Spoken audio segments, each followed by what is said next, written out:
Welcome to the Scottish Paranormal Podcast. I'm your host Chris, and here we'll be delving into the multitude of strange occurrences that happen within Scotland and beyond. You can contact us with your accounts at the Scottish Paranormal Podcast at gmail.com. You can find us on all social media channels, and you can contact us by either means. So we'd like to welcome to the show Preston Dennett. We've also got Mark Anderson on co-hosting tonight as well, as a local investigator for the area within Scotland. So Preston, good to have you on your show. How are you tonight? I'm doing very well, thank you. How are you? Yeah, I'm great, thanks. Thanks very much. How are you, Mark? I'm good, thanks. Yeah, it's great to be on the show, and thanks for having me as co-host. No, you're more than welcome to come on. I mean, and thanks very much for coming on. We got the link in there, and I appreciate you coming on. It was quite a good time in getting you on as well and stuff. So, bit of time difference. I was worried the fact that we've got daylight saving times, as I said to you in the email. So we used to be 5 hours ahead, or 5 hours ahead of you now, or 4 hours ahead. So I was worried in case we didn't get the time right. So I've been caught up with that one before. Yeah, we're outlawing daylight savings time here. We're getting ready. Really? You get everything? Yeah. Yeah, they've passed laws. I think this is the last time. I'm glad because I don't like switching time twice a year. My wife was saying the same. She doesn't want it either. She's kind of sick of it. It ruins her sleep, and she likes her sleep because she gets up, needs to get up kind of either later or earlier. I don't know. I still, it confuses me. I just go with the time. So you've got an extensive career in the kind of the whole paranormal field. So you're a field investigator from MUFON. You're a paranormal investigator, ghost hunter, author of absolutely astronomical many books. I mean, what is it you're up to now? Is it like 27, 28 books or something? Well, it's now 30, so... Is it 30? God, that's a hell of a lot of books. And obviously as well, like you've got your YouTube channel as well, and Out of Body Explorer to add into that as well. So how do you fit all that into your time? Well, I've been doing it for many years. So since I was really a young man, 21 is when I got into this field. Mm-hmm. As a skeptic, actually. But, okay. It definitely cuts into my TV time, I can tell you that. I can imagine that, totally. So on that note, I'd like to just get a wee bit of background to your origin story. So obviously we know who you are and stuff, but in regards to maybe some of your listeners, they might be new to the paranormal field or the UFO field, and obviously maybe to some of your books and stuff like that as well. So it'd be good to get a bit of your origin story, where you started, and what drove you to actually get into the paranormal field and look at it, even from a skeptic's point of view. Yeah, I was very skeptical. Did not believe in UFOs, not for a second. I thought anyone who saw UFOs was lying, on drugs, misperceiving, hallucinating. I just didn't believe. And I thought that my family was skeptical. Turns out most of them were, but some weren't. They were keeping secrets from me. I had no idea. And I kind of got dragged into this field involuntarily. I mean, really kicking and screaming. I was not happy at all. And I remember the exact day, actually. It was November 17, 1986. I was 21 years old. And a report came on the evening news about a sighting over Alaska, the state of Alaska. And it was about a Japanese commercial airliner who had seen a UFO, which actually tracked their plane, followed along with them, paced them for about an hour. Mm-hmm. And it was on their radar, their onboard radar. The whole crew saw it. There were ground witnesses. It was a great case. Yeah. on the news, they really didn't give any detail at all. Just kind of joked about the sighting. They did mention the pilot, showed his picture, and kind of moved on. But I remember looking at this pilot thinking, this poor deluded pilot, he is crazy. He's seeing a reflection off the ice. I don't know what he thought he saw, but it couldn't have been an alien spacecraft.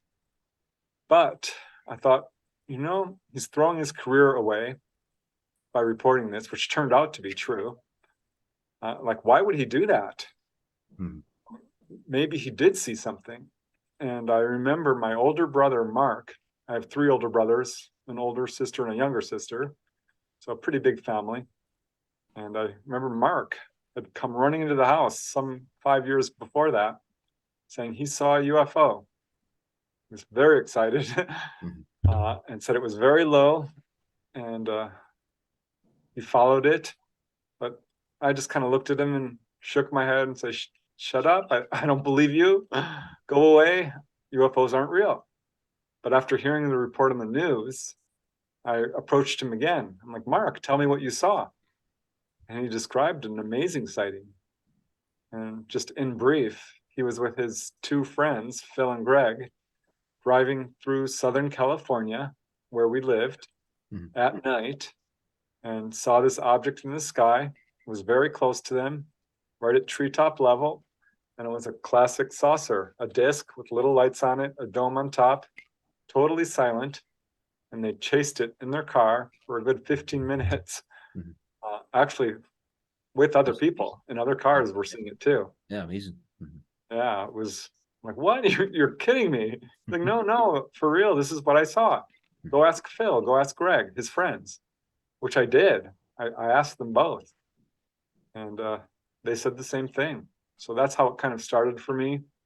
I started asking my other family members, found out both my sister-in-laws had seen UFOs and actually had face-to-face encounters with ETs. Really? Oh my goodness. Yeah, I mean, that was a huge shock. I had several friends who had sightings. At the time, I worked at a business office doing data entry. And the lady I sat next to, I knew her really well. She said, oh yeah, me and my whole family saw UFOs. And in walks Dorothy, another office worker. And she's like, oh yeah, and one followed us home from the library and we had missing time. And missing time, if you know this field at all, is probably an indication that you've been taken on board a craft. I turned to Dorothy, I'm like, Dorothy, you were abducted by aliens. Because this time, you know, I'd started to read books on the subject. So yeah, it hit home for me. I bought every book I could find. I joined every UFO organization. I became a field investigator for MUFON, the Mutual UFO Network.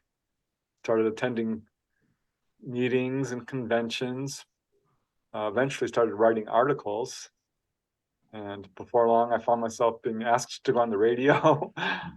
I became obsessed. I was in the field for about 10 years before I put out my first book, which was about people who've been healed as a result of a UFO encounter. I found 100 cases. I've since found many more, like 300. But yeah, since that was 1996 when I put out my first book, kind of started putting out 1 book a year after that. Did you find that with writing the book and healing that after it was maybe initially hard to get the cases, and then once you wrote the book, you maybe had a lot of contact after that? Did people come to you with more stories and more cases, the healing aspect here? Oh yeah, every single time I spoke on this subject, almost without exception, because you know I was going to bookstores and libraries and UFO groups to speak on the subject, and on the radio and so forth. Pretty much every time someone would come up from the audience, I remember one lady's like, oh, they cured me of deafness. I was deaf. Another person said he had an infected tattoo and he had to come down and clean that up. I mean, I've heard so many different cases. One lady said she was suffering from severe vision problems. They cured that.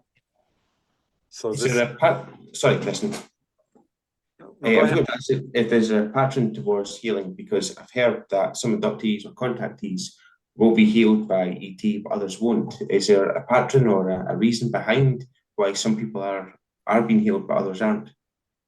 Yeah, that was one question I really had, because after I got 100 cases, that's a pretty big database to do a statistical analysis. Mhm. And it was evenly divided between men and women. So it wasn't, based on sex, wasn't based on geography or where you lived.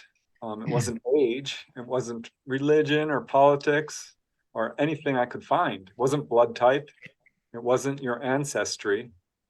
And what I did find were a few patterns. One is that if you have a history of encounters, your chances of being healed are much more likely. And sometimes people are healed of one condition and not another, or they're not completely healed. And I've had a few people actually say that they've asked the ETs, why didn't you heal me of this? And they said, it's karmic. Certain things we're not allowed to heal you of. You chose this illness or this injury to learn a lesson.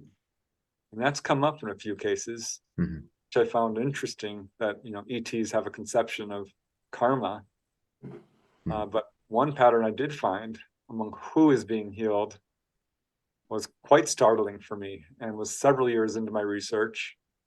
And that is, I was actually interviewing a lady from Norway who had contacted me because she was healed of chronic back pain. Yeah. She had injured herself quite badly and had chronic back pain. And she said gray ETs came into her bedroom, flopped her around like a rag doll. She said it was really quite scary and very quick. She was asking them questions like, who are you and what are you doing and what's going on? They did not communicate to her. Just press this instrument up against her back, a cylindrical instrument. It's one I've heard before in other similar cases. And she says they just walked out through the wall. She looked out the window. It was all lit up in bright blue light. She jumped up and looked out the window, and it flicked off. And that's when she realized that she had been healed. I was asking her all these questions that I ask people. She had no history of encounters, which surprised me, because usually they do, as I said. So this was apparently a one-off. And I asked her, well, what do you do for a living? And she said, I'm an artist. I'm actually retired. And please don't use my name, because I'm really quite well known in my area as a human rights activist and animal rights. And when she said that, it rang a bell in my head, because I had just interviewed another social worker, a gentleman by the name of Michael Carter, who had been healed of a blood clot in his leg. And he worked really hard against racism, and in fact got commended by President Clinton for his work. So he's won awards for his social work. But wow, there's John Hunter Gray. He's another person who was healed, activist. And I started looking at my cases and looking at people's profession. And the people who were being healed were doing good work for humanity in some capacity. A lot of doctors, a lot of social rights workers, environmentalists, teachers, musicians. There was a guy in England who was an inventor. He had a hole in his heart. ETs came and healed him, and he asked them, why are you healing me? And they told him, it's because of your work in electronics. He was an inventor. And they said, what you're doing is really quite important, and we would like you to continue your research. So I think this is one of the patterns. It doesn't turn up in every case, but it does turn up quite a bit. It's good to see the kind of benevolent factor of it when you hear quite a lot of negative effects of it. But I don't know if you, in your findings over the years, do you find that when people initially find out they've had experiences, or they're an experiencer, that they potentially see it as negative to start off with and benevolent, but then as time goes on, they see it as more kind of benign, and it's like you say, that's more good than bad, because it's maybe just a fear factor initially it's caused them to maybe think it's negative. Do you find that at all? Yeah, exactly. And I don't blame them. I can only imagine how it must feel when you wake up and you see a gray standing next to your bed in the Mhm. middle of the night. It's dark, and they're saying, come with us. Mhm. Yeah, that is a pattern I see very much. Initially, it's quite traumatic. It's not at all unusual for people to have nightmares, Mhm. PTSD. They can't go to sleep unless the lights are on. They put double locks on their doors. It can be very scary. Yeah. But I will say that almost always, when people do meet these guys, the first things the ETs will say, almost without exception, is don't be afraid. Yeah. Have no fear. We won't hurt you. No harm will come to you. And then Mhm. they say, come with us. And you find yourself on board this craft, presumably, and you're being laid out on a table and undressed. And this can be very, very scary for people. But I've come to realize that one of the main agendas behind this is healing, because this is when people are being healed. And they're kind of protecting people's genetics and doing what they can. It's a medical checkup is what it is. Many, many people who are taken on board a UFO will describe it in medical terms. Mhm. The room looked like a hospital room, and there was a medical bed, and I was being examined, and the ETs were acting like doctors. There's a really strong medical theme that runs through onboard encounters. Mhm. But I think what happens is, when you're in fear, when you're in terror, it's not a fun experience. No. So you No. automatically assume this is bad for you. And Mhm. also, you're not that good at observing when you're scared. You're pretty much caught up in your own head and just want it to end. And, I don't blame people. I mean, we don't even like going to doctors here on Earth. Nobody really does. So I think that's part of the problem. Yeah. If someone doesn't have a strong fear reaction, they're not paralyzed. They don't have missing time. Mhm. And the ETs will communicate with you. And as often as not, after the exam, they will take you to the control room, say, this is how we fly our craft, or the engine room, and say, this is how our craft run. This is how we do it. Or the observation deck, so to speak. They'll open up a window, or the walls will turn transparent more often, and they'll show you the Earth far below, or take you to see the moon or another planet. I have many cases of this, Mhm. and this is all very positive. So It yeah, was really, yeah. Sorry, I'm interrupting you again. Apologies, Preston. I was watching some of your YouTube documentaries and podcasts with the lady who you wrote the book Symmetry on, and she was saying about how not only did they go to the moon, but to other planets in the galaxy. Are you able to tell us a bit more about that? yeah, Dolly Saffron. Yeah, she's the subject of my book Symmetry, Mhm. and her case is probably the most extensive I've ever had the opportunity to research in terms of how many experiences she's had. And also, she has no fear. She got over that at age 14 and does not need hypnosis, as some people do. But she's a good example of this sort of thing. She described how she had an experience at age 14 where they took her on board and all those things happened. They examined her, they took her down to the engine room, to the control room. They actually sat her down in the seat, the pilot seat, and said, would you like to try to fly this craft? And she said yes. And they went to Jupiter, or no, I'm sorry, Saturn with the rings. Mhm. And when she told me that, my mind instantly jumped back to another gentleman I had interviewed by the name of Jay Gardner from West Virginia. He's an African-American gentleman, really nice guy, and said when he was about 12 years old, he had a UFO land outside his house. He heard them calling his name mentally. He went outside, dressed up only in his pajamas. These were human-looking ETs. And they sat him down in the seat. They had a little joystick, and they let him fly the craft, and off they went to Saturn. He says he recognized it from books at school. Mhm. They very much encouraged him to study, that it was important for him to do as good as he could in school. But yeah, these are the kinds of things people have talked about. And with Dolly, I don't hear a lot of people describing going to other planets beyond our solar system, but it does turn up occasionally, and certainly it did with her. The Greys took her to what they said was their home world. And it was amazing the way she described it. There were trees that were massive, as tall as skyscrapers. The gravity was much less than Earth, high enough where she could jump some 10 feet into the air, which the Greys did not like. And they're like, get back, get down. There's, you cannot run off like that. There's some plants here that, are dangerous, and animals. Mm-hmm. And they basically took her to be taught. And they taught her all kinds of subjects. Initially, morality and ethics, but definitely a lot on science, astronomy and chemistry and biology. Also magnetics, taught her all kinds of things. A lot about spirituality and psychic development. So they're very, very interested in teaching people.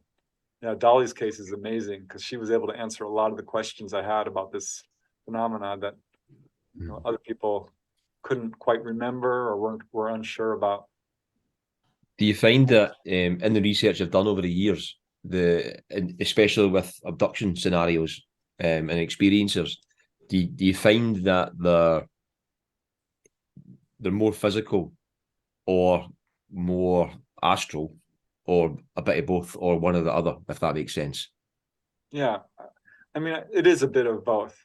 Certainly people do have contact in the dream state or the astral state and out-of-body experience. Mm-hmm.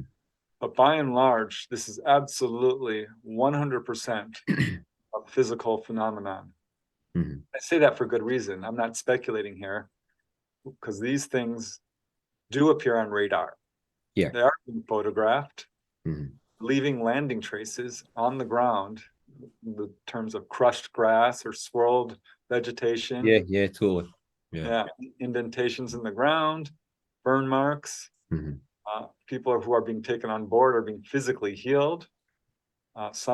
Many actually report what they believe are implants, mm-hmm. Foreign bodies put inside perhaps their sinus cavity or their hands or many places. And I've got case after case where someone is, taken by the ETs and their family goes into their room and they are not there. They are missing. Mm-hmm. This happened with Dolly many times. Mm-hmm. Once she was gone for several hours, and her family called the police because she was just a little, toddler. Yeah. Another guy, real quick, his name is Tim from Louisiana. One morning he was out in front of his house waiting to do the chores. They were on a farm, and his little brother ran inside to get his gloves. They were going to bale hay and to get their dad. And Tim's just sitting on the hay bale wagon waiting. And suddenly his father and little brother come running out and saying, "Where were you?" And Tim's like, "What are you talking about? I've been sitting right here the whole time." And they said, "No, you weren't. You've been missing for over an hour." Mm-hmm. And that's when he realized his leg was bleeding. He had a scoop mark on his leg, 2 of them actually. Mm-hmm. And later he recalled being taken on board. So yeah, it's a physical phenomenon. Yeah, definitely is. You just hear so many cases as well where the way it's described, it could also be taken as sometimes part astral, where just the descriptions of what people are describing and how they've kind of passed through things and whatever for there. In regards to, you mentioned earlier on, when you were younger, to get into the subject and look at the subject, you read loads of books. You probably did the same as yourself. So, I mean, read loads of books and watched all the documentaries. And what authors influenced yourself the most? What authors did you like the most out of like say for example, like in any parts of the paranormal? It could be like maybe the UFO field or even just paranormal as a whole. So, yeah. Well, I remember watching on television. There was a show called In Search Of. Yeah. And this was before I was a believer.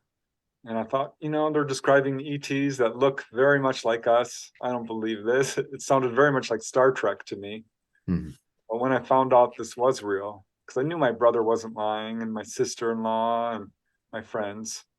So that's when I did pick up books, and I very much like the works of Raymond Fowler. He's a great researcher, I think, and Bud Hopkins. Yeah. I love Timothy Good.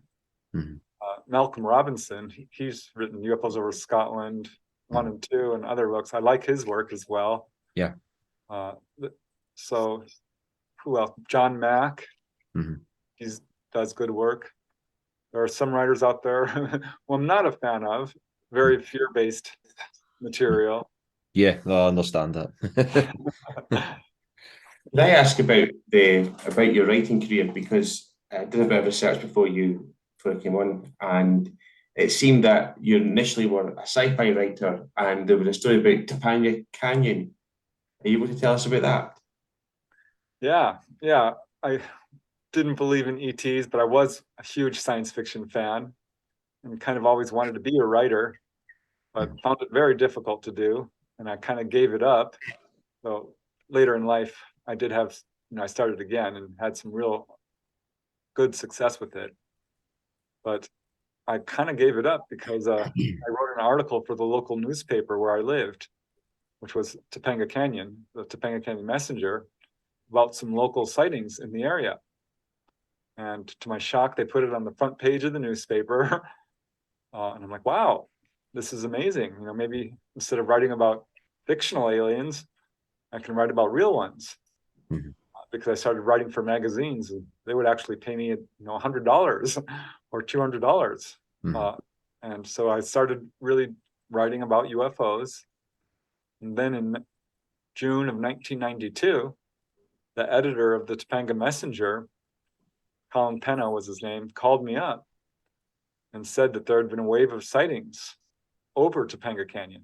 Topanga is right outside of Los Angeles in Southern California, right along the coast.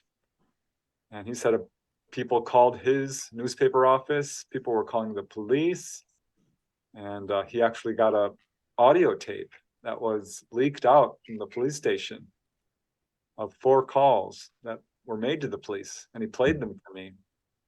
And he said, would you like to investigate to see if there's any truth to what's going on here? This was on June 14th. And I interviewed a couple of people who had called the newspaper and started asking around, because having grown up in that town, I knew a lot of people.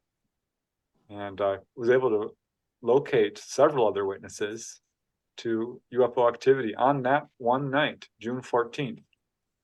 And I started putting up flyers and going door to door. And I called the police myself, left my number with them, told them I was a field investigator for the Mutual UFO Network, and started getting a lot of calls from people. And it turned out there was a huge wave of sightings that went on for at least 2 years. And when I say a wave of sightings, I mean not only sightings, where these objects were coming down, chasing cars down the highway. One case, it lifted a car right up off the road, hovering over a person's home, lighting up the entire interior. In some cases, landing on the ground. Some people were being taken on board. Some people were having face-to-face encounters. And on that one night of June 14th, I eventually located about 30 independent witnesses, all in different locations, who saw activity on that one night. Some saw 1 or 2 craft, some saw 3 or 4, but there were a few who saw dozens or even more.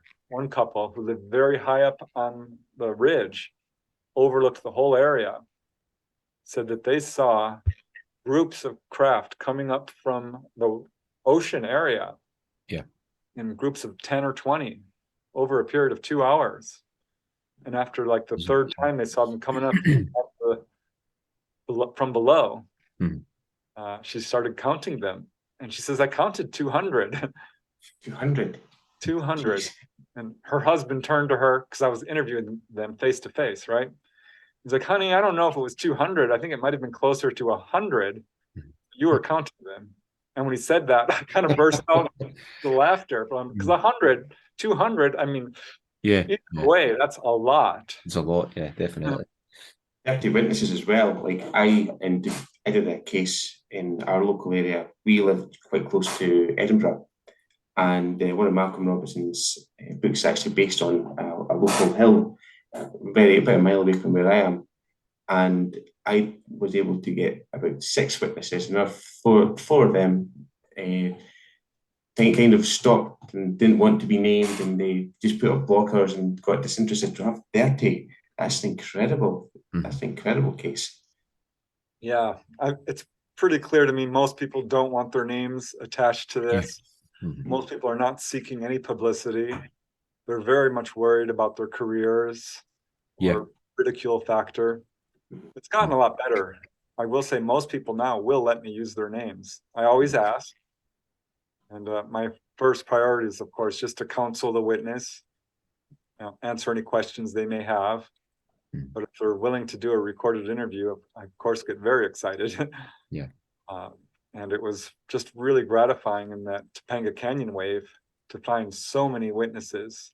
And I ended up going through the UFO literature. And I found cases I didn't even know about in books and newspaper articles, stretching back all the way to really the 1920s.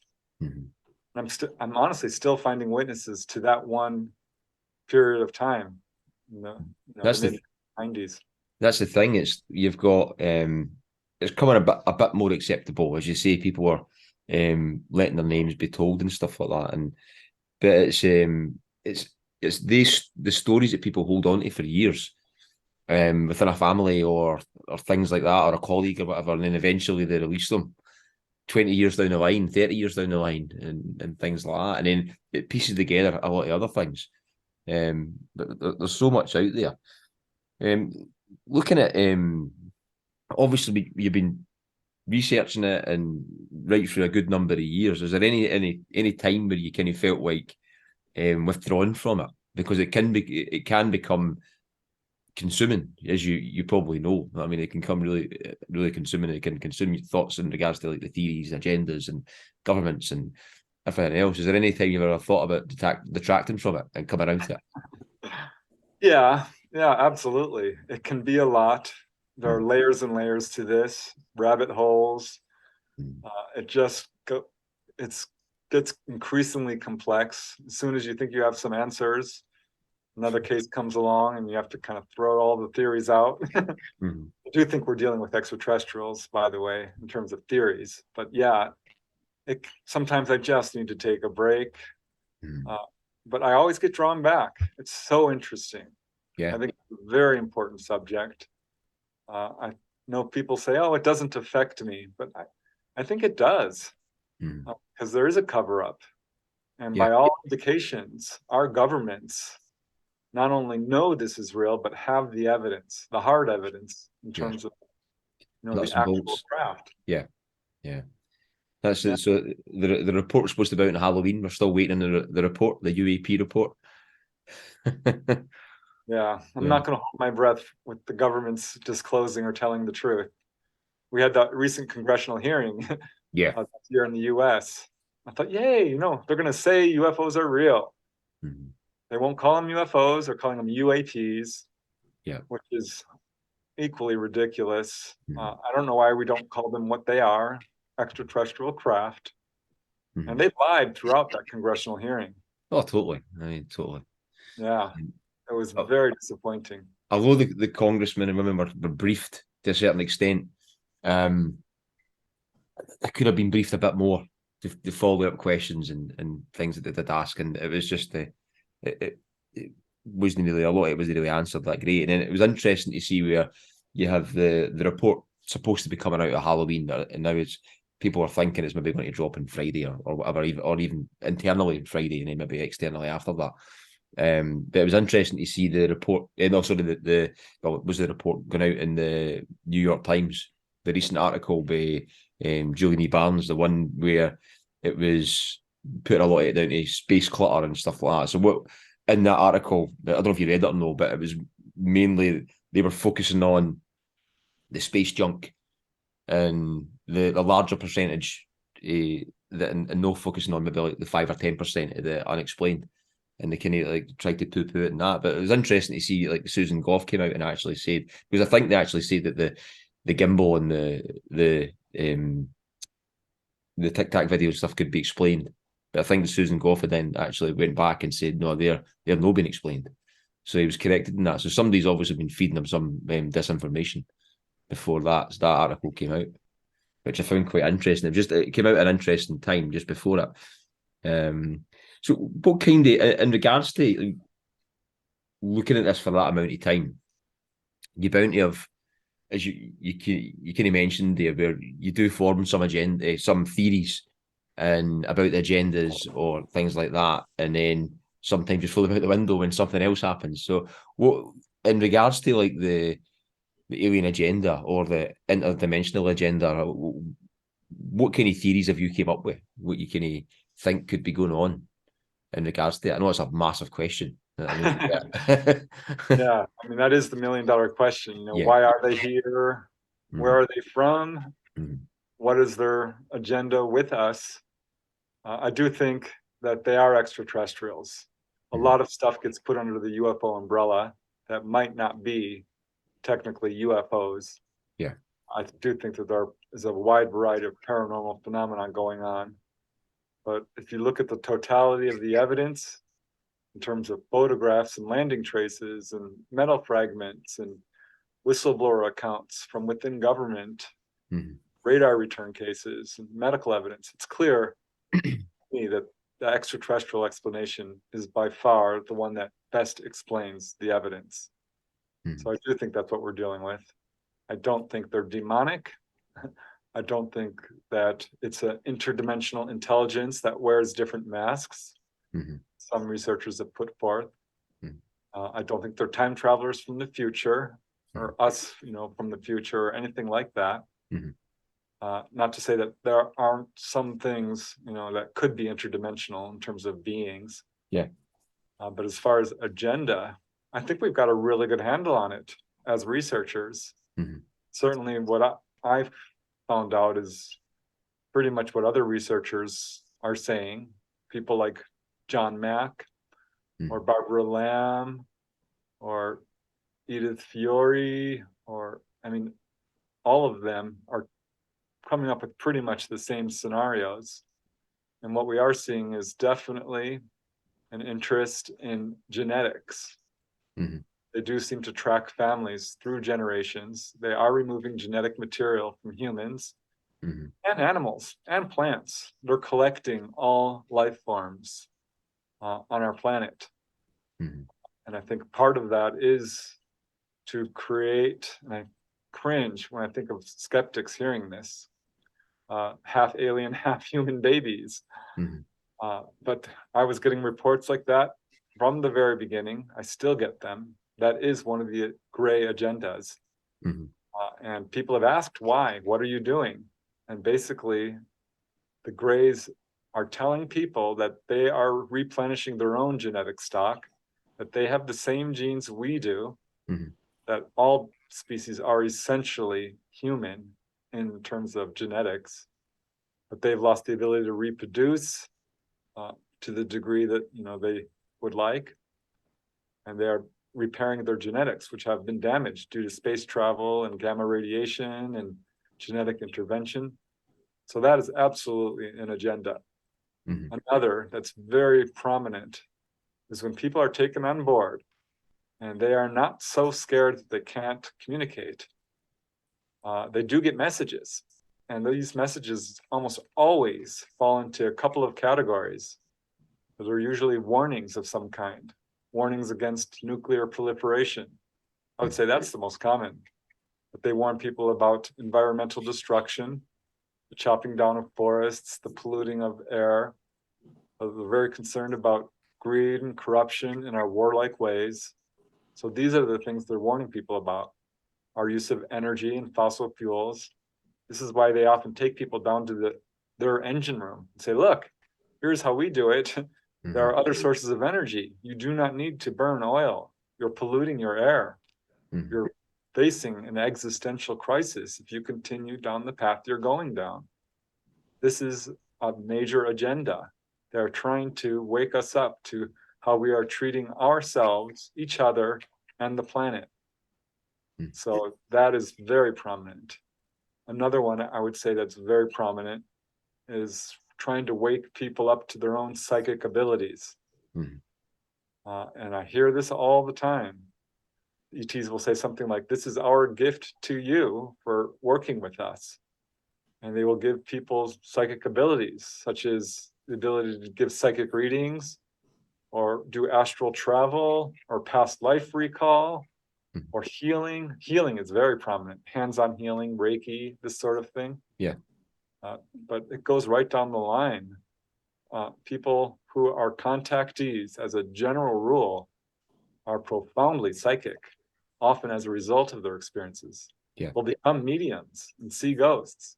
They're experiencing a very wide variety of paranormal phenomena, which is why I ended up, researching ghosts and out-of-body experiences and human levitation, and I mean, you name it, this has come up. So that's absolutely an agenda. But they have lots of agendas. I think some are here as tourists, some are here as scientists. I think that there's a lot of things going on, but those I'd say would be the main three agendas: healing, warning people, and trying to wake people up.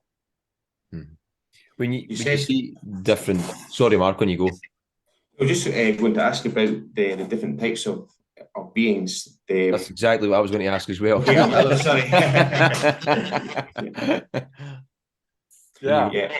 I'll let you speak, Chris. No, you go. I was going to ask the same. So you Okay. need to go. So. Yeah, it was just basically, as everybody knows, we know about the greys. In Dorothy's case, you're also talking about another species called the tall whites, and in places like Norway, we're talking about with artists. There's the Nordics, for example, that seem to be regularly contacted. What sort of experiences have you generally dealt with? Has it been generally one species, or have you had a number of species that you've that seem to come up over and over again? Do you see the agendas changing between the different types of species? There are many different types. It's kind of a trick question because, again, the human form or humanoid form seems to be the template. It's almost universal. I kind of expected there to be ETs with tentacles and, or like the Blob or something completely different we couldn't even imagine. But that's just not what we're seeing. This is not what people are reporting. They are reporting almost exclusively humanoids with a head, 2 arms, 2 legs, eyes, mouth, and so forth. But this is where we get a lot of variation. And to some extent, I think the term alien is not accurate because we have human-looking figures, ones that look just like us, identical. Most of the cases I get, I will say, over 50%, I would say, are grays. And by that, I mean, 3 foot to 5 feet tall, 6 feet in some cases. But I think that type is very well known with the large heads, no hair, huge dark eyes, very small nose and mouth, almost no ears, wearing jumpsuits, speaking telepathically. That is one. Yeah, sorry, I've interrupted again. Sorry, there must be a time delay. The one that I've never heard about before until I was researching yourself was a cat, a bald cat type species. That's a first for me. Yeah, I've gotten a few. I remember the first time I got it, I kind of scratched my head. This was a lady from the Midwest, and she swore up and down that this was what she saw, a humanoid cat. I'm like, really? With fur? She's like, yes. It had fur, it had little ears, it was dark fur, and she had numerous meetings with it. And so I interviewed her, and I kind of thought, I don't know. But I started running to other cases, and there are some in the literature, not a lot. Dolly Saffron, the lady I recently interviewed for my latest book, said that she absolutely had an encounter with them. And not only cat-like beings, but dog-like beings. And you do see these things in Egyptian mythology, by the way. Little statuettes of dog-like, Anubis and things like that. Ra and so forth. And there are people, there's a wide variety of humanoids. So we see grays and many different types of grays. I mean, little short ones, tall ones, generally very thin, but a wide sort of variation in terms of skin color and head size, and some describe little round eyes even. Mhm. But yeah, mostly grays. I would say 50 to 60, even up to 70% in my files. And Mhm. after that would be human looking, often called Nordic or Pleiadian. But I had a gentleman in Idaho said, I don't want to call them Nordic because the person he saw had very dark skin. He said he looked Middle Eastern to him. He's Mhm. wearing a blue or silver jumpsuit and blue boots and had dark hair, dark eyes, dark skin, very handsome. And I talked to another guy who had an encounter here in California, and he said the human-looking figures he saw, there were several of them, were about 5 feet tall, had short brown hair, and looked Mesoamerican, Peruvian perhaps, but all looked almost identical, like brothers and sisters. That does turn up. They all often look like twins even. Mhm. So human looking definitely is a very common category. Another one is praying mantis, which I find fascinating because Yeah. we of course have the praying mantis insect here. Mhm. But how many insects do we have? I mean, there's got to be thousands upon thousands of insect species. Mhm. And the praying mantis is very prominent. They're usually described as about 6 to 9 feet tall, Mhm. very slender, triangular head, enormous eyes, the size of a basketball in some cases, very stick-like limbs. And I've got a few cases from really good witnesses, actually. One's a Navy medic, the other's a school teacher, Mhm. describing praying mantis figures upwards of 15 feet tall. Mhm. So that's another type, but really strange humanoids of all kinds. You have tall whites, which do have hair and human-like features, but are clearly not human. One lady, she contacted me. She lives in Nebraska. She really wanted to know if I had ever had a report of the type of being she saw. She described a man or a male figure with a huge jutting chin, an enormous tall forehead, orange straw-like hair. She said it really wasn't hair at all. It stuck straight up about 3 inches. And he had very large eyes. I had another gentleman from Canada describe 9 to 10 foot tall beings with very thick, wrinkly skin, enormous dark eyes with gold lined irises, wearing black, shiny jumpsuits with high collars and a cape. So these are unique beings that I've never heard before or since, or even described in the literature. Mhm. So I have a wide variety of humanoids. Short little furry guys, hairy guys, light beings, tall whites, short little blue beings. I do hear periodically. Whitley Strieber, the famous contactee, Yeah. Mhm. New York, described those, and they appeared in his movie Communion. Mhm. Like, wow, that's the ones my sister-in-law saw. She actually is an artist. She drew them.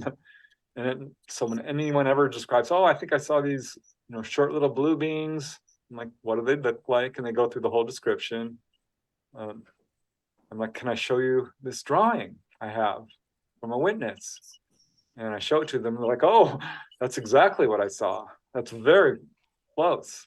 Mhm. I had people start crying or weeping when they see these pictures. Yeah. Because they kind of think, oh, they'd rather be crazy sometimes. It's a real shock for them to get confirmation from another source.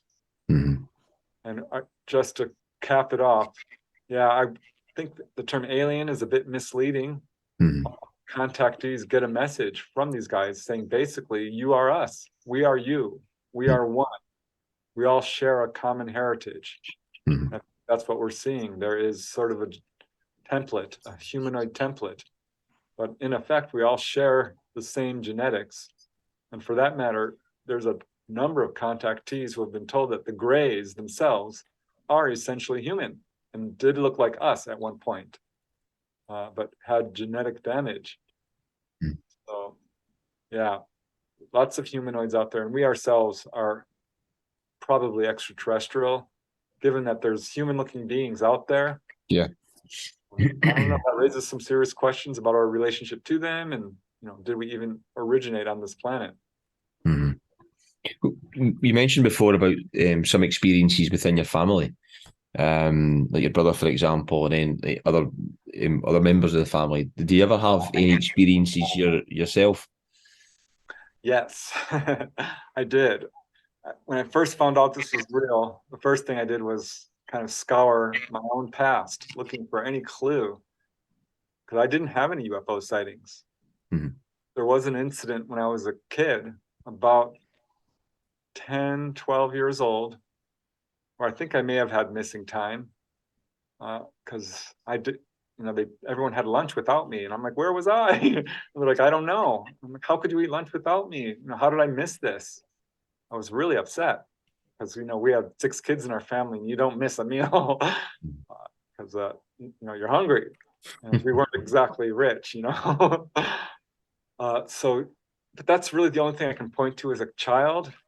But once I found out this was real, my brother had seen one, and my sister-in-laws. By the way, I've had 2 nephews who've had encounters. One had an encounter with humanoids. It's definitely in my family. Mhm.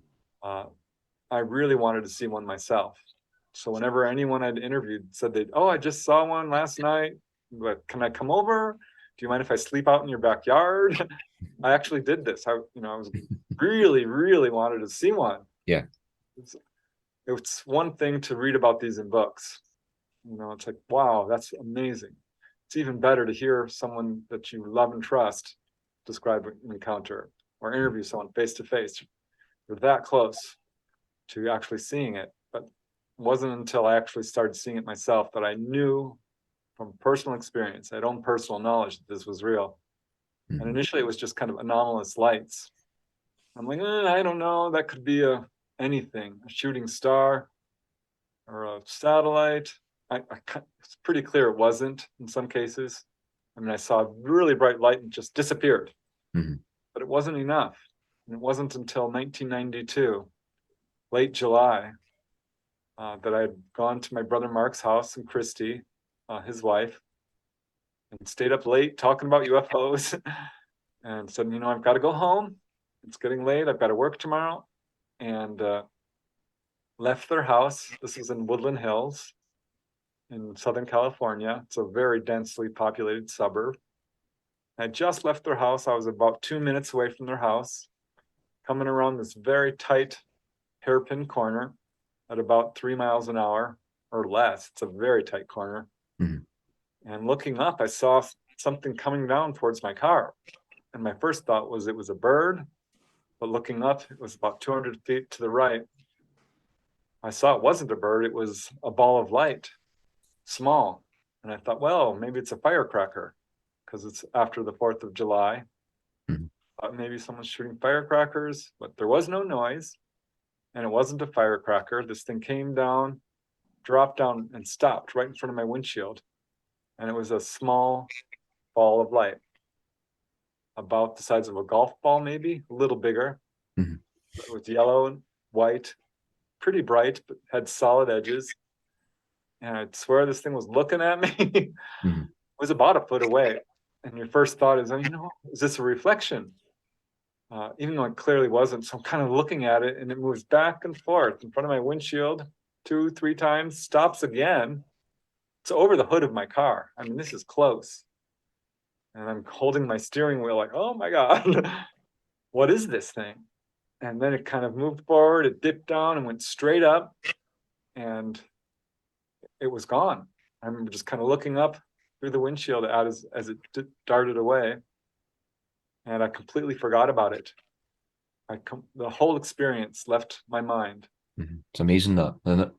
Yeah. I interviewed people who, UFO landed next to me on the road, but we didn't talk about it. In fact, we forgot about it. All 4 of us. I'm like, what? How can you forget the most amazing event of your life? They're like, I don't know. I can't explain it. I get it. Yeah, I know somebody who's very close to me, and they went out with somebody, the other person saw it, still spoke about it to me about 15 years later. And when I asked the other person, she went, I can't remember seeing one. So yeah, I know exactly where you're coming from. One question I was having, you were talking about UFOs with your family. do you believe that there's a connection now? What the way I'm going with this question is almost like with C5, there's a meditation that people do to kind of draw in phenomena like strange lights or UFOs. Do you think by speaking about them and thinking about them, it almost acts like the same sort of thought process that meditation would do, and that's what maybe attracted that ball of light to you, or is there? Do you think there's just random? What's your thoughts? No, I think you're right.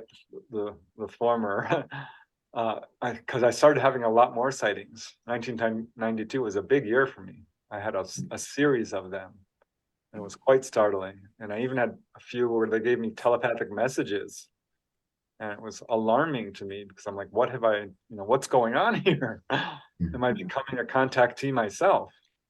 And I started looking at other researchers, and I was shocked to see how many of them were having encounters, and many of them started having encounters after they started researching it. So I think there's absolutely something to that. If you start researching them, the tables will turn and they will start researching you. Mm-hmm. I mean, that happened to Ed Conroy, a mainstream journalist who wanted to investigate the case of Whitley Strieber and see if hoaxing. And he concluded that Whitley was telling the truth because he had so many witnesses around him. But Ed Conroy actually started having his own experiences. I mean, full on missing time and apparently, being taken on board and so forth. Mm-hmm. So I think there is absolutely something to that. And I still have occasions of that where I'll be drawn outside. I think it was just last year, or could have been the year before, actually, now that I think about it, 2021. It was November 2020. I went outside because I hadn't had a sighting in a while. I'll have one every couple of years or so. After I publish a book, maybe a little light will appear. I'll get a little, almost like a high kind of message. Mm-hmm. Good job. I know how that must sound, but that's kind of, you get impressions from these things. You get messages occasionally. Yeah. But I went outside and I'm looking up. I'm like, are you out there? Show yourselves. This little earthworm wants to see one.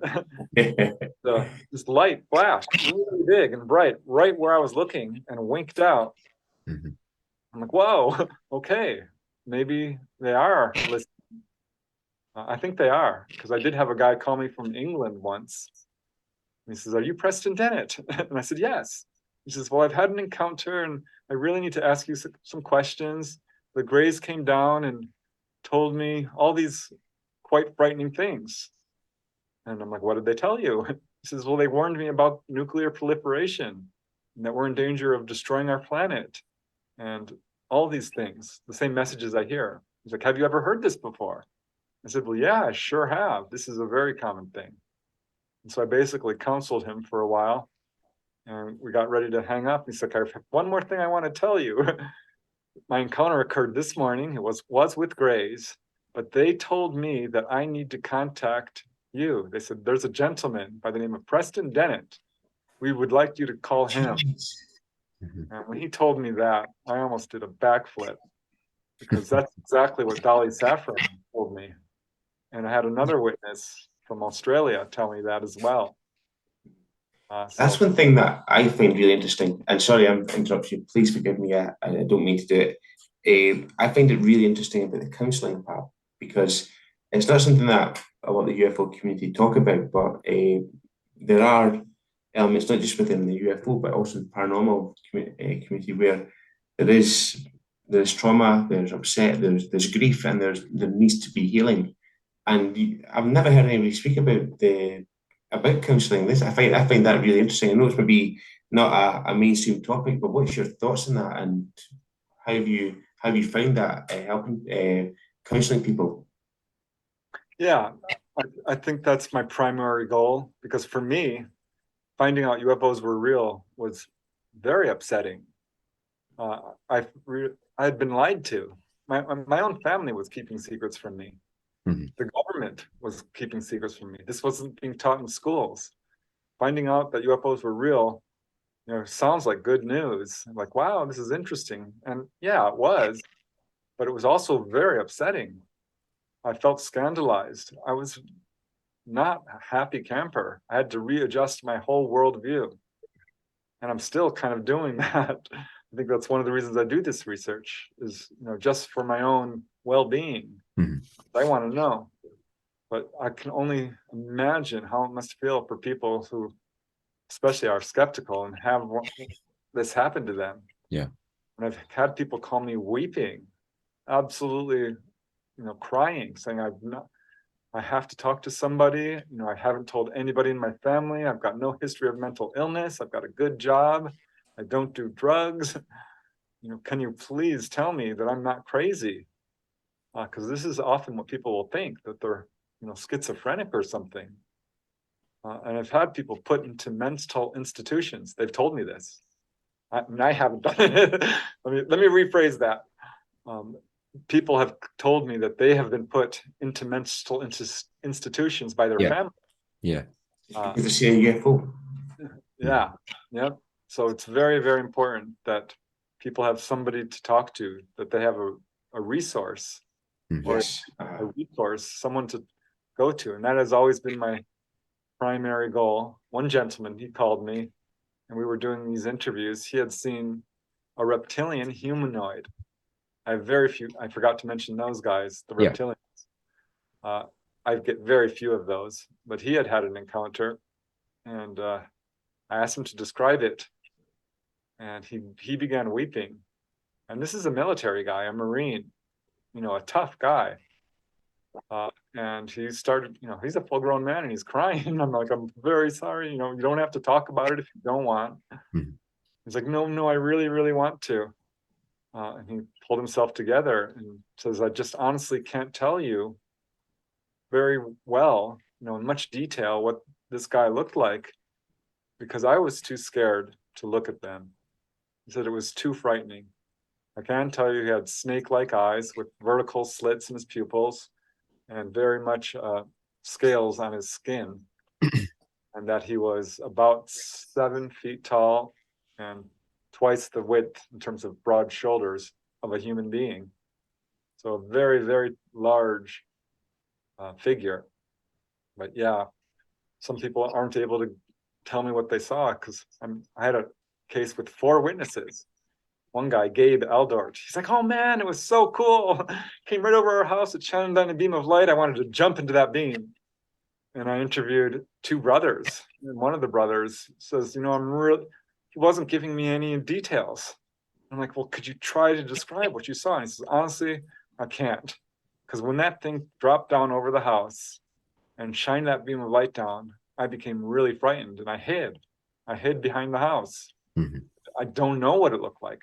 I did not want to look at it. So yeah, people definitely need counseling.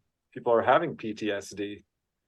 We're trained to fear anything that's different, anything that, you know, looks anything not like us. The media is very fear-based. And it's important that people realize these guys are not here to hurt us. They've been around for thousands of years. That's not their agenda. I have 0 cases of people being taken on board and tortured or sadistic behavior. ETs never land, come out and beat somebody up. not like we humans do it to each other.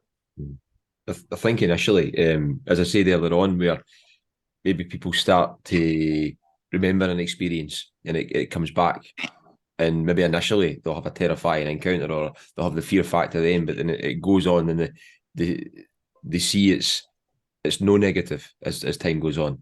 It's maybe just been the fear is there. And even when you get people who have not had experiences, and you're talking about the belief in the subject or the phenomena overall, and there are a lot of, as you know, there are a lot of different camps here. You have your skeptics there, you have your people who do believe and people who know, and you also have the people who maybe believe but don't want to know, and it's down to just sheer fear factor. I mean, which you can understand. Like my wife's in that camp, she just doesn't want to know. I mean, she's like, she'd rather not know what's out there. But it's not to say she doesn't believe stuff. But it's totally interesting in that thing. So when yourself, I mean, obviously with the research you've done over the years, and you have a lot of validation through like witness testimony and things like that. And even obviously you've read all the books in the past and documentaries, and you've heard the actual reports from the actual people, and seen the emotion that's involved in it, and you've had the validation yourself in regards to sightings and stuff. When in 2017, when obviously the US government came out of the Tic Tac Nimitz event and then had the congressional hearings, did you feel any more validation by that, or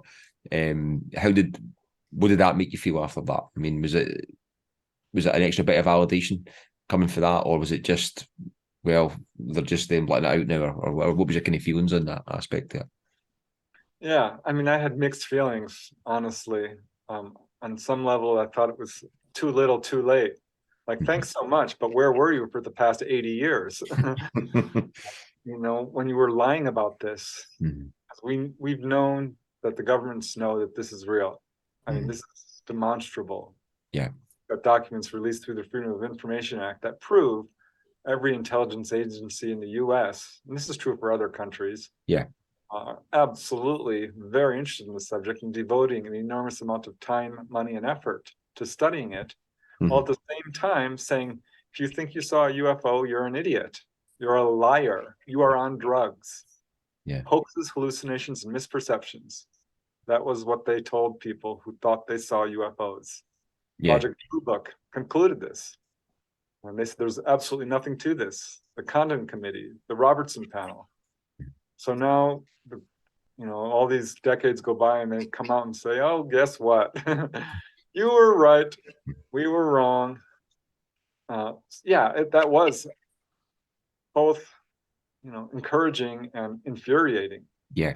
And I'm really happy that they did come forward, but I don't feel like they did it voluntarily. I feel like their hand has been forced. Yeah, some way. Yeah. So much evidence is out there now. So many people know our government is lying, that if they did not disclose, they didn't take steps towards disclosure, they would lose all credibility. They would lose all credibility. They would lose, relevance. They would lose complete control of the narrative. Yeah. That's the last thing they want, but I don't think they're doing it for the good of the people. That's not their style. Yeah. So it's really disappointing that they did use the word extraterrestrial. Looked like it really hurt them to say it once. They said, it could be balloons. We have one that's a balloon. They had collected 144 cases initially. Yeah. And they're like, it could be China, it could be Russia. It could even be us. When they said that, I'm like, well, wait a second. You are the US government. Yeah. If you don't know what you're doing, where does that leave us? So incredibly disappointing, but I am very much encouraged for a couple of reasons, because now it's a 180-degree turnaround. They said there is such things as UFOs. Yeah. And also, this has brought a lot of attention to this subject. Thousands, if not millions of people are now taking a second look at this. And it's now being discussed seriously without ridicule and laughter and disbelief and skepticism in, Congress. We have senators and representatives and people from all levels of government, but quite high up, talking very seriously about this. And lots of people now are like, wow, did you hear the government is talking about UFOs? But until they show us the craft, until they show us the bodies, until we have complete truth and transparency, the disclosure movement has not completed. That's the end game for me. Yeah. I want complete truth and transparency. I do think now is when it's out to a certain extent for what they've done so far, and it needs to go a step further than that. There's no way they're going to get the toothpaste back in the tube now. I don't think that's going to happen. But going back to even things where in the past where you had UFOs or orbs or whatever else buzzing nuclear sites or buzzing military bases, and then they turn around and say in the UK, this has happened as well in regards to no defence significance, and it's not a thing they've looked at. You try and fly a drone next to a nuclear facility, I mean, you'll know about it, get shot down straight away, or they'll be looking for you. So I mean, for that, it's just some of the actual excuses they use to come out of it is comical, and it's actually belittling to think people are that stupid. What I did find quite amusing recently as well, where like now NASA try to jump on the bandwagon as well and saying we're going to look into UFOs. Like they've been in a perfect position for the same as the US government, in a better position to probably actually come out with evidence or come out with a lot of information, but they've known in the past, and now they're just obviously the NASA. They can't be seen to be on the back foot now, so they need to be. Well, we're looking at this as well. Like, God, Yeah. be in a perfect position to actually. It's interesting to see though how much they're going to go back the way. I mean, obviously they're looking at quite a lot of recent cases, and they're looking at.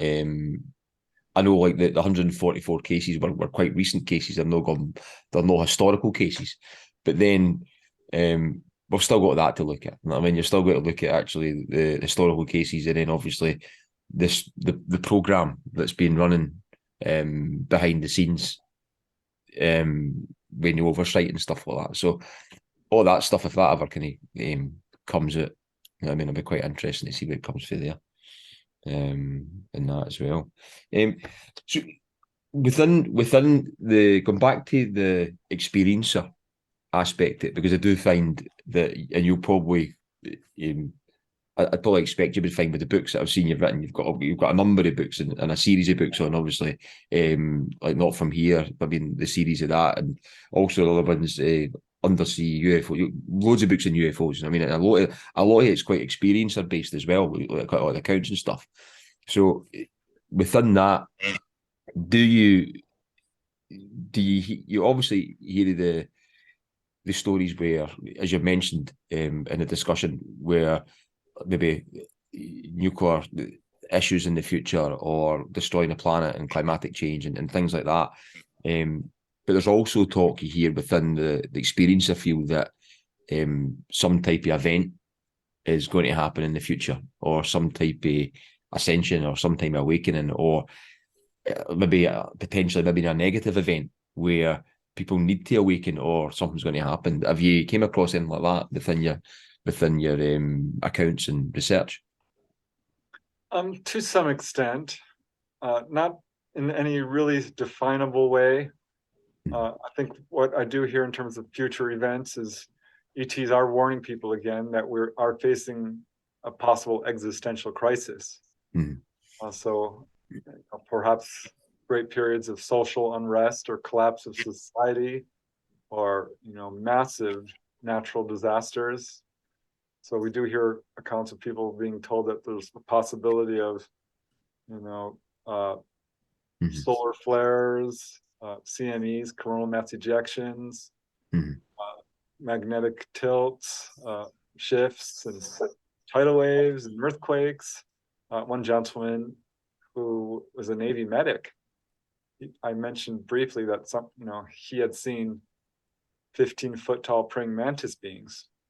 They gave all these kinds of warnings of earthquakes and hurricanes. And another lady up in Maine. So yeah, that does turn up. Not so much moving into the fifth dimension, which I've tried to pin down, and I have not had anyone tell me that there's going to be a huge event in terms of an actual structural change to our universe. But another thing that does come up, certainly, Dolly Saffron talks about this. I've had many contactees tell me that there's a distinct possibility that if things go very bad for us, that ETs might come down in very large numbers and do an open official contact, and perhaps even scoop people up and essentially rescue them. So that does turn up in a number of cases, which I think is really quite exciting and encouraging. But I don't think we're going to have open official contact unless we can really come together as a species and stop killing each other. stop polluting our planet and stop all this divisiveness and hatred and greed and corruption. That, I think, is one of the main obstacles that's stopping open official contact. Our inability to elect world leaders that have our own best interests in mind. Yeah. But yeah, the future is very interesting with this subject. It's like you said, the toothpaste is out of the tube. We know this is real. I don't think the UFOs are going to just suddenly leave. Yeah. This is a real phenomenon. We know this. We're not alone. They've been around forever. Open official contact and disclosure will happen. It's inevitable. Definitely. So we'll see how this all rolls out. I'm very encouraged. I'm optimistic by nature, so I think we can get through this. And no matter what happens, we're a very resilient species, and we'll survive one way or another. But I'm very interested to see what the future brings, and I'm hoping that, you know, all this stuff happens within my lifetime. Yeah. Because I want to see it. Yeah. I would love to go on board a UFO. And remember it. Remember it, unless you've already been there and you've not remembered it yet. So there's always that aspect there. Moving just away from the UFO field, although it does mix into this field, as you probably know. One of your books, Bigfoot, Yeti, and Other Ape Men. In your research into that, I mean, personally, I never looked at the cryptid aspect, the paranormal. There's quite a lot of, as you know, there's quite a lot of aspects of paranormal, and it's just kind of thrown into one big ball, and then you've got like all different parts here. But it was one part I never really researched into until a number of years ago, and it's astonishing what you find, and you've probably found yourself. So could you comment on that book and kind of what you found and stuff and things like that as well? Yeah, Bigfoot, you know, Sasquatch. That was a subject I really avoided for a while. I was afraid it would suck me in. Yeah. I was afraid there might be validity to it, that Bigfoot was real, and I just didn't want to go there. I felt like it was opening up a can of worms. But as you know, if you're a good scientist, you have to face the evidence wherever it takes you. Yeah. And the time came when I got a Bigfoot case. And in fact, it was related to a UFO encounter. That's why I said that, because it does mix in sometimes with the stories. Yeah. And yeah, he had a UFO land in his backyard. This is in Canyon Country in Southern California. The very next night, had a Bigfoot encounter in the same exact area, which he felt was related somehow, though he couldn't say how. But following that, he had a poltergeist outbreak in his home. So kind of all three phenomena intersected perfectly. You know, having read a lot on the subject, I knew of cases like that. But that was my first one personally, but it wouldn't be my last. I started to get other cases of Bigfoot that were not related to UFOs, and some that were, but at some point I'm like, I guess I have to look into this. I started buying all the books on Bigfoot, checking out the databases, because there's a lot of research that's been done on this. Yeah. And 100% Bigfoot is real. Definitely. Yeah. Yeah. If you don't think it's real, I don't mean to be rude, but you haven't done your homework. Yeah, definitely. I mean, it's I hadn't done my homework until, like, as I say, a number of years ago, and it's unbelievable what's out there. And I was really skeptical to start off with, and until you read the reports, listen to the witnesses and the evidence that's there, and it's there, it's happening. But the thing is with it as well, it's, as you know, there's a number of different camps in the Bigfoot field as well, where people think it's a flesh and blood creature, and other people would think it's a kind of paranormal type thing as well, because it's always there's a lot of cases, as you know, it's seen with orbs and stuff like that. So the orbs in the forest, and almost like as if the orb's going to turn into the Bigfoots and things like that. Or there's other cases where it's totally separated in that sense as well. Or there's always kind of orb activity around about where you see Bigfoots, and but there's so many cases, and they've been there for, as you know, I mean, for so long, dating back so far. I mean, it's really, really fascinating and interesting. I mean, so Yeah, I wonder about the whole paranormal thing, because I did interview one witness who said that he saw the Bigfoot actually turn invisible. mhm, And mhm. I've had a number of those cases. It makes me wonder, are these interdimensional beings, or do they Yeah, have this ability? And I think if you think about it, all beings, humans included, ETs, do have interdimensional aspects to them. yeah, We go somewhere when we die. We have a dream body or an astral body, a soul. mm, Uh, really advanced yogis or what have you, monks or medicine men, sorcerers, uh, have all kinds of supernatural abilities. mm, People talk about teleporting and turning invisible and levitating, yeah, clairvoyance. And so we have these same abilities. I don't think it's useful to call ETs interdimensional or Bigfoot any more than, we as humans yeah, are also interdimensional. All life forms are interdimensional. If you look at mathematics and quantum physics, we've proven that there are other dimensions. yeah, And I think if you look into the actual case histories of the paranormal, you'll see that, yes, we have these abilities. So it mm, should come as no surprise that, Bigfoot does as well. And I think Bigfoot probably is intelligent, is sentient, and is probably more advanced than many humans in mhm. regards of being able to access these interdimensional or what we call paranormal abilities, Yeah, which really aren't. no, There is no such thing as supernatural or paranormal. mhm. What we're describing when we use those words is we don't understand it. It's We just don't something know. that's unknown, yeah, to us, yeah, We don't know the mechanics behind it. We can't explain it. yeah. It's like the old kind of cliche looking back when, back in the olden days, they would perceive some piece of technology as being magic. I mean, so things like that. Before I move on, Mark, do you want to add in? Yeah, I was wondering. I'm actually really interested in paranormal, and I'm really interested in the intersection between the paranormal and UFOs. I'd really love to hear your thoughts on that. I won't go into. I've had personal experiences with myself, but I'd really love to hear your views on that, Preston, if that's okay. Yeah, sure. That's what I'm really honestly still trying to figure out. It's quite complicated.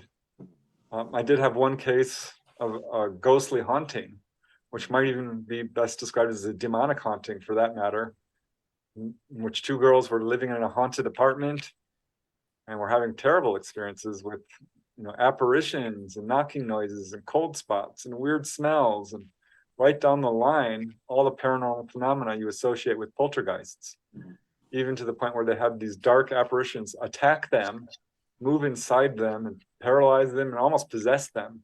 Jeez. When that happened, they moved out. They're like, that's it. I'm moving out.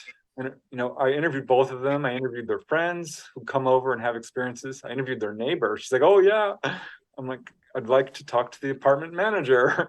And she's like, I'm so glad you called. This is a real problem in this building. So this was pretty well verified. Yeah. They move out and the haunting pretty much stopped. It kind of tapered off very quickly.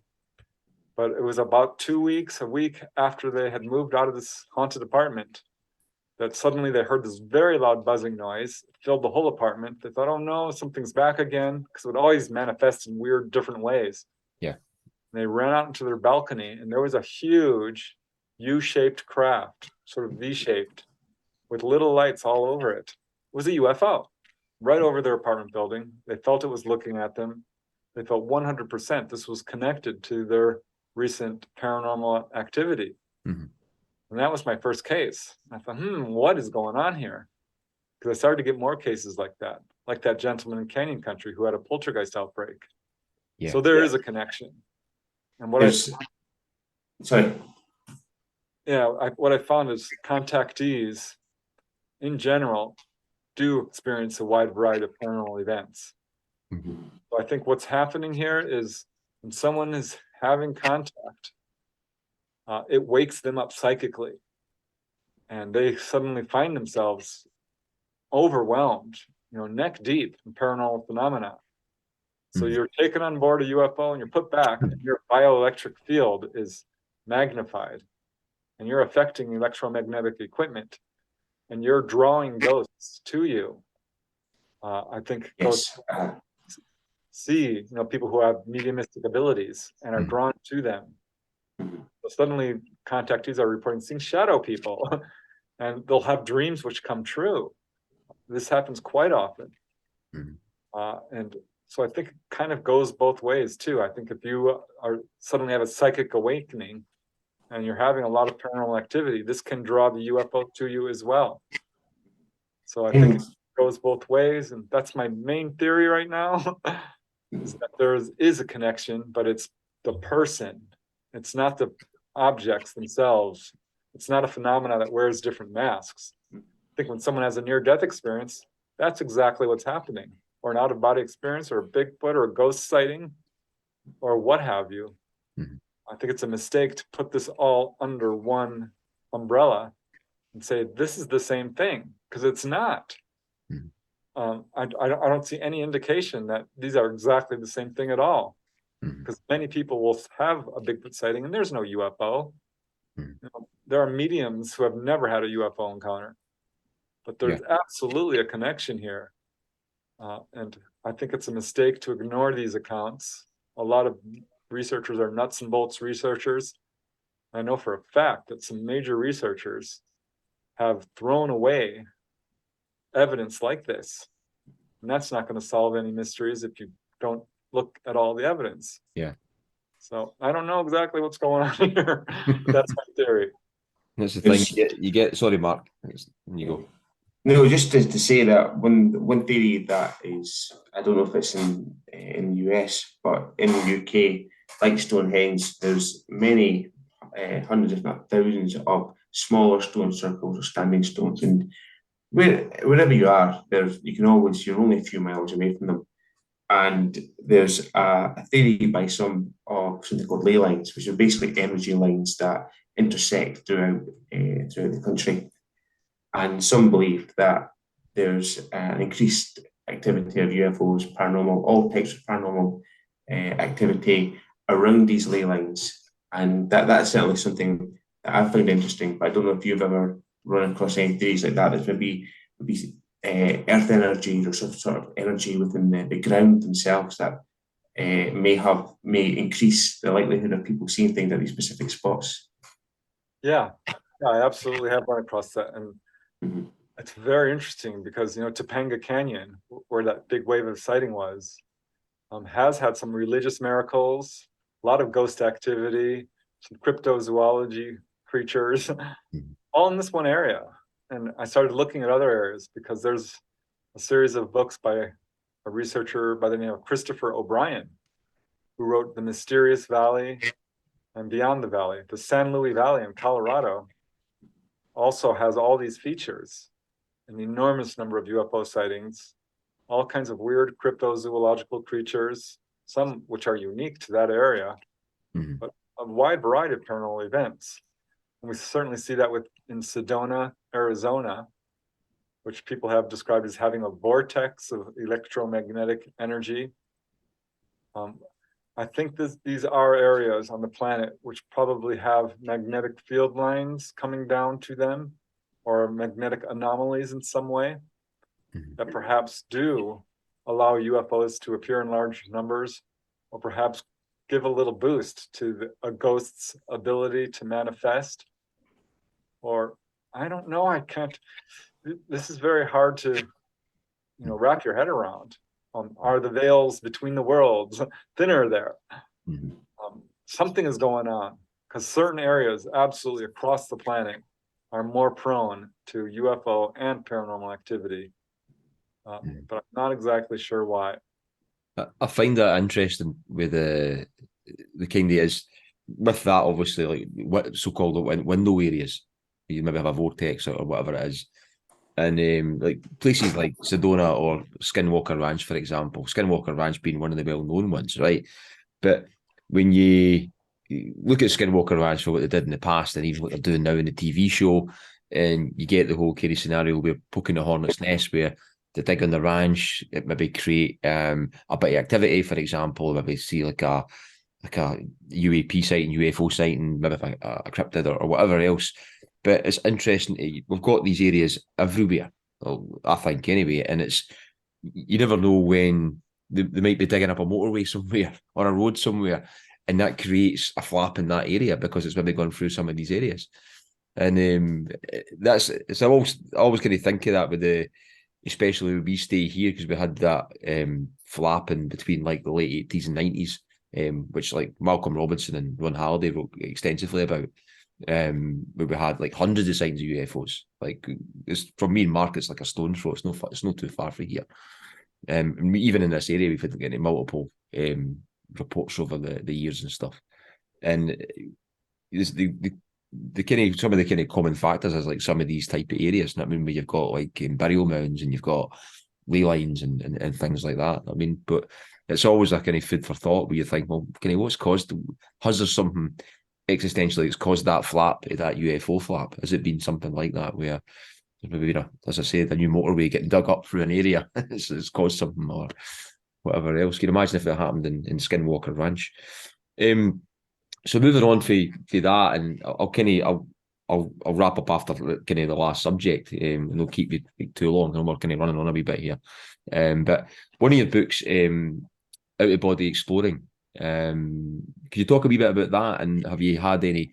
I take it you've had experiences yourself in that if you're writing about it and stuff. So I'd be quite interested. That's a kind of, it interests me a lot, that area, for the fact that it links into, obviously, you're talking about interdimensional for us beings is after death, when we sleep, when we astral travel, and it links into a lot of other type of phenomena as well. I mean, so I'd just like to get your thoughts on it. I mean, so.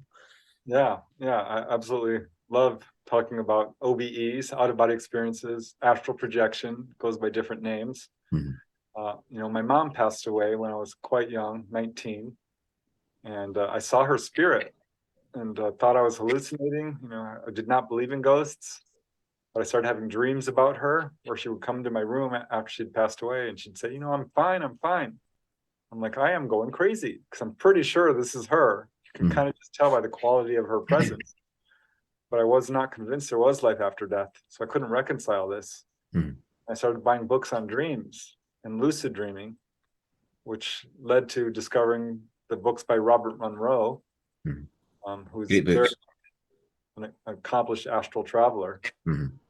And he describes his experiences in the book with astral projection and said that anybody can do this. It's a natural human talent, and here's how you do it. I'm always the kind of researcher who wants to see it himself, because I've seen ghosts. I did have a Bigfoot encounter. I've had UFO encounters. And so when I heard about astral projection, I'm like, this is something I can do. I'm going to try it. Yeah. And I buckled down hard. I mean, I really worked hard doing meditation for about a month and a half. It took, pretty much every night meditating before I had my first experience. And I just laid down one day and popped right out and flew across the room into the bathroom. I was so excited. I couldn't believe it. I was out of my body. You know it when it happens to you. There's no doubt in your mind. I got pulled right back in, did it the next weekend, identical experience. The third time I did it, I just woke up. I was already out of body and thought I had died because I could see my body on the bed. Very scary. It was really, very frightening. I dived back in. And then I became all excited because I had done it again. I ended up writing a book about it. This is the only autobiographical book I've written. All the others is other people's experiences for the most part. Really, after I found out anyone can do this, then I could do it. Yeah. I started meditating much more. And over a period of a couple of years, I got really good at it. Initially, I could only pop out for a few seconds at a time. I get so excited. I'd be like, I did it! Yay! I get pulled right back in. Because if you have strong emotions, it will pull you back in. Yeah. But I finally learned how to stay out more than a few seconds. But then I had to learn how to move because I'd be in the middle of my room flapping my arms. And I couldn't even see. And I had to learn everything step by step. But after a couple of years, I got good at it. I could walk through the walls. I was able to explore the house. Mhm. Eventually had the courage to go outside and fly around to the neighbor's house, to families, and just got farther and farther. Because I wanted my whole motivation was to see if there was life after death. And I wanted to see where my mom was, who had passed away. And eventually she did appear. She took me to the other side. I got a big tour of what I would call the heavenly realms. Mhm. I'm not really a religious guy, Mhm. but it's beautiful on the other side. Absolutely beautiful. And with lots of perseverance and discipline, I was able to have all kinds of experiences where I was taken to see past lives, meet, I guess you'd call them enlightened masters, go to healing temples, learning centers. One of my best experiences was going to, I'm sure you've heard of the Akashic plane, the Akashic library. Mhm.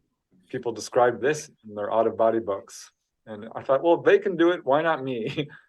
And I eventually did. It took a lot of effort, but I was able to visit this beautiful building and go inside, and I learned all about my past lives. It's very cool. I mean, I cannot recommend this enough. It is so much fun, very freeing. You get to fly around. Occasionally there are scary experiences here and there.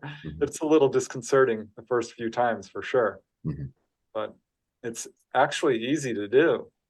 There's some people do have a steep learning curve, but it's 100% something we all do every night.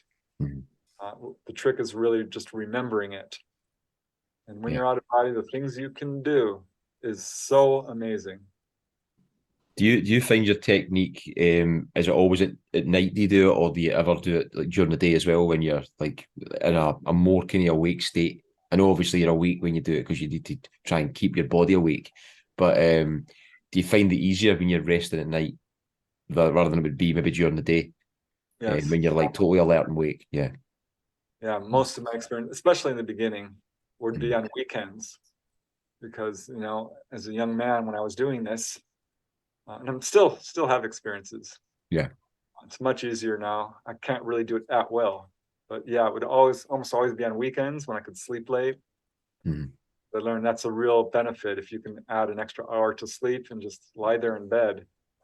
But I've done it during the day many times, and it doesn't matter what position your body is in. You can sleep on your stomach or your side. You can do it sitting up in an easy chair. The trick is physical relaxation. You have to really relax to the point where your body falls asleep. And you'll feel a vibratory sort of state, a vibration, almost like an electric shock, especially initially. And then you whoosh, you go out. And there's all these techniques on how to do it, with visualizations and affirmations. There's a lot of literature on this.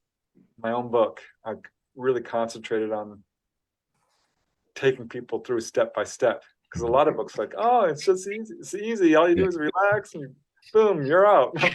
But that was not the way it went for me. It took some real effort. The more effort you put, the more focused you are, intending to do it, the more successful you'll be. Did you ever try hemisync? Did. You tried that?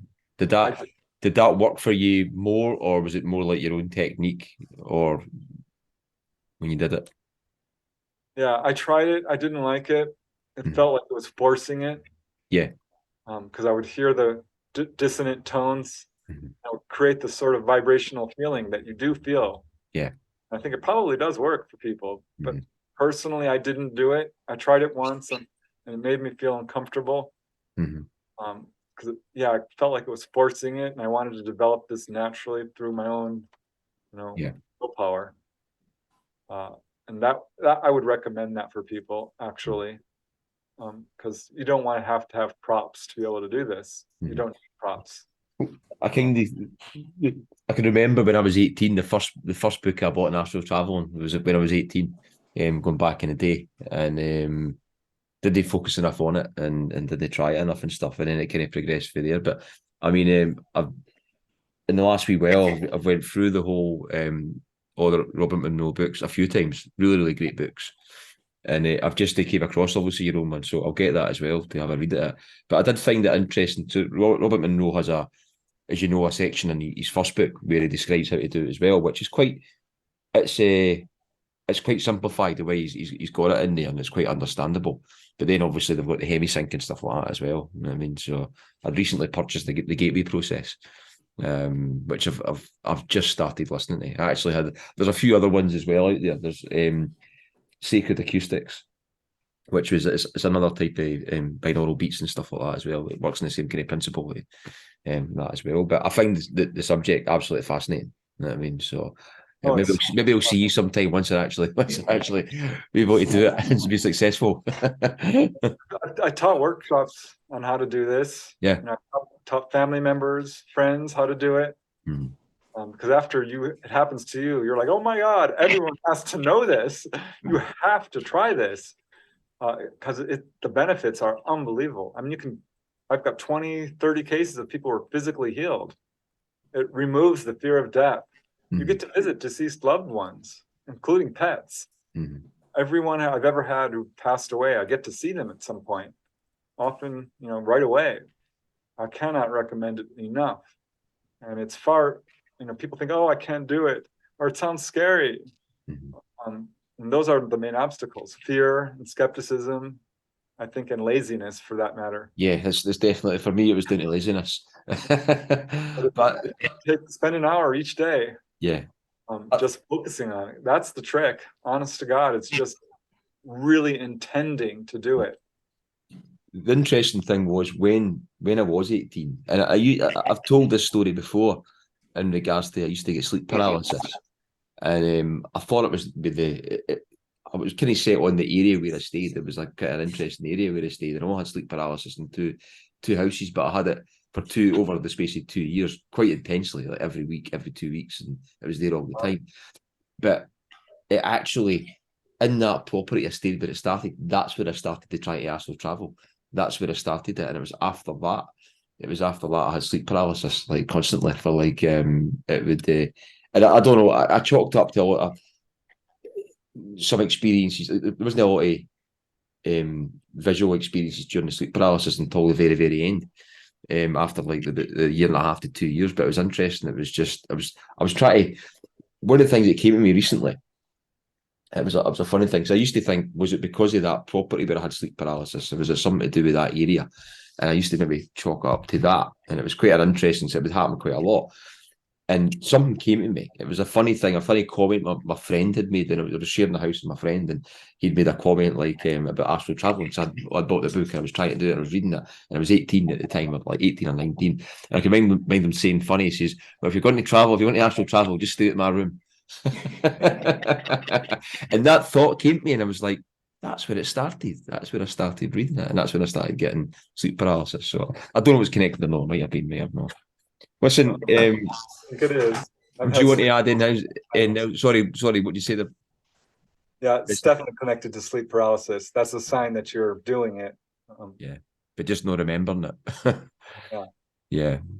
Mark, do you want to add in until we finish up? Yeah. Last thing, I've never really been interested in OBEs, but what I have been interested in for a long time, like Chris has been into OBEs, is lucid dreaming.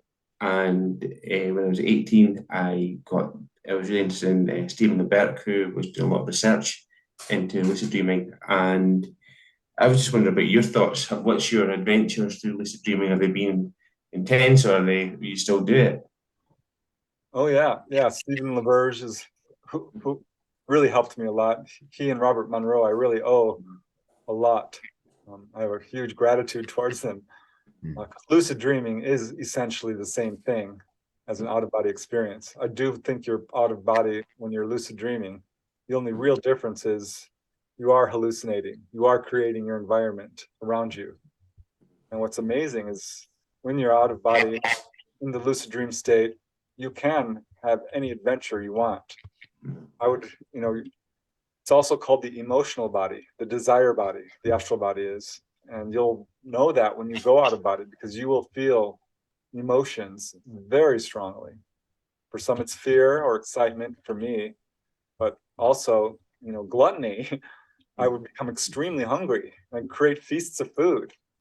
I would just build a table of brownies and chicken nuggets and potato chips and you name it, and just gorge on it, orange juice, and it would disappear kind of halfway down your throat. It's very strange. You can't get that either. And I become consumed with lust. And without getting into graphic detail, you can create anything you want and have all kinds of adventures with that. There's nothing you can't do. It's really, really amazing. So there is absolutely a connection. I think lucid dreaming and OBEs are essentially the same thing, but you'll find out they're different when you're having a lucid dream and you pull out of it into an out-of-body experience. And you realize, oh, you're hovering above your body in your room. And then you can start visiting other places or go to the other side and do all kinds of things. Well, it's definitely an interesting subject, and it's I will be kind of delving into it a bit more. Listen, you've been an excellent guest, and I really appreciate you coming on and spending the time. We're kind of running on about an hour and 45 minutes there, so I do appreciate you coming on and spending the time with us. Is there any way you'd like to tell the viewers where to find your books and where to find your podcast and your YouTube channel and stuff like that? Yeah, thanks, Chris. Absolutely, I appreciate that. I do have a website. I think if you just punch my name on the internet, it should take you there. The actual address is prestondennett.weebly.com. I do have a YouTube channel as well where I'm putting out my research. I've got one out there about astral travel, by the way, on how to do it and everything, my own experiences. So I think if you really want to do it, I would definitely recommend checking that out. But I'm all over social media, Facebook, Twitter, Instagram. My books are available on Amazon and other online retailers. And yeah, thanks, Chris. Thanks, Mark. Really appreciate you guys having me on. Had a great time. Yeah, it's been great. Listen, thanks very much for your time, and we'll hopefully catch up with you again soon. I would look forward to it. Thank you. Thank you. Preston, thank you.